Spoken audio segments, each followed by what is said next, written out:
आणि यानंतर बुलेटिनमध्ये काही महत्त्वाच्या बातम्यांचे वेगवान अपडेट्स आपण पाहूया। आचारसंहिता जाहीर झाल्यानंतर उपमुख्यमंत्री अजित पवार महापालिका निवडणुकीसाठी ॲक्शन मोडवर आलेत। अजित पवार आज बारामतीमध्ये दिवसभर कार्यकर्त्यांसोबत बैठका आणि पुणे पिंपरी चिंचवडमधील इच्छुक उमेदवारांची माहिती घेणार आहेत। सकाळीच इच्छुकांनी गर्दी केली आहे। आढावा घेतलाय शिवानी पांढरे।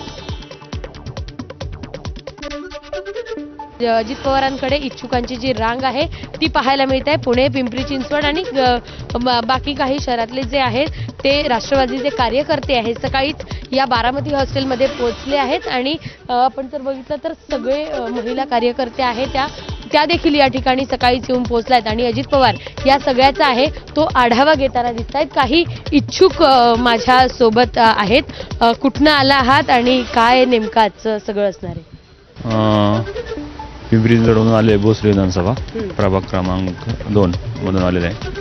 आज दादांनी सर्वांना महानगरपालिकेच्या निवडणुकीसंदर्भात इच्छुक असतील सर्वांना प्रत्येकाच्या कार्याचा अहवाल घेण्यासाठी वगैरे ते सगळेजण आम्ही आलेले आहे आणि दादांच्या मार्गदर्शनाखाली आम्ही पिंपरी चिंचवड शहराच्या विकासासाठी सार्थक अशी भूमिका मांडण्यासाठी आणि जे काही 5 वर्ष प्रभागात आमच्या झाल्या नाही ती कामं करण्यासाठी आम्ही दादांच्या मदतीने पुढे जाण्यासाठी आलेले आहोत। पुणे आणि पिंपरी चिंचवडचा आज दादा आढावा घेत आहेत। काय काय विचारणार आहेत दादांनी असं काही सांगितलं? आज या ठिकाणी पिंपरी चिंचवड महापालिकेच्या होऊ घातलेल्या निवडणुकीच्या संदर्भामध्ये जे इच्छुक उमेदवार आहेत महिला असतील किंवा पुरुष असतील त्या सर्व उमेदवारांना दादा या ठिकाणी भेट देणार आहे आणि थोडी माहिती विचारणार प्रत्येक उमेदवाराला की बाबा तुझ्या प्रभागाची काय परिस्थिती आहे, तिथं आरक्षण कुठलं आहे, तिथे मतदारसंख्या किती आहे, अशा पद्धतीची साधक बाधक चर्चा आहे। आढावा घेत आहेत, सगळ्या कार्यकर्त्यांचा आढावा घेत आहेत, त्यांच्या प्रभागाची माहिती ते स्वतः विचारतायत आणि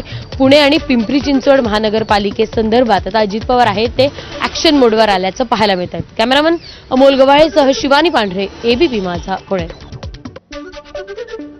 आणि महायुतीच्या जागा वाटपासंदर्भात एक मोठी अपडेट समोर आली आहे। मुंबई महापालिके